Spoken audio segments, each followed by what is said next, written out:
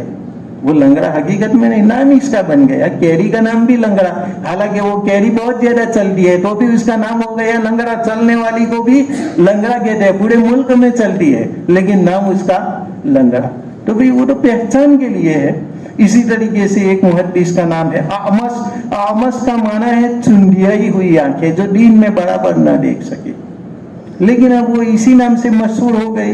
اسی طریقے سے عبد الرحمن ابن صخر ایک صحابی ہے، ان کو بلی کا باپ کہا جاتا ہے۔ دیکھو یہ کتنا برا ہے بلی کا باپ کہنا، لیکن عبد الرحمن ابن صخر یہ ایک مرتبہ بلی لے کر کے آئے، تو یہاں آستین کے اندر بلی تھی۔ آپ صلی اللہ علیہ وسلم نے پوچھا عبد الرحمن یہ کیا ہے؟ تو کہا بلی۔ تو ان کو بلی سے بہت محبت تھی، تو آپ نے فرمایا انت ابا ہیر، کہ تو بلی کا باپ ہے۔ تو اب ان کا نام ہی ابو ہریرہ ہو گیا، اور اب ان کا اصلی نام لوگوں کو معلوم ہی نہیں ہے کہ عبد الرحمن ان کا اصلی نام ابو ہریرہ ہی سے لوگ جانتے ہیں۔ تو یہ پہچان کے لیے نام ہو گیا۔ تو کوئی نام پہچان بن جائے تو چاہے وہ برا ہے لیکن اس نام سے ان کو برا نہیں لگتا۔ جیسے آپ صلی اللہ علیہ وسلم ایک مرتبہ گھر گئے حضرت علی بن ابی طالب کے گھر، اور حضرت فاطمہ سے پوچھا کہ علی کہاں ہے؟ کہا میری اور علی میں لڑائی ہو گئی تو وہ تو مسجد چلے گئے۔ دیکھو یہاں پر ہمیں درس بھی ملتا ہے کہ لڑکی اور داماد کی لڑائی ہو تو کیا کرنا چاہیے۔ ہمارے اندر تو بس ماں باپ چڑھائیں گے برابر، اس نے سمجھا کیا ہے چلو گھر چلے آؤ طلاق لے لیتے، نہیں، یہ طریقہ کچھ ہے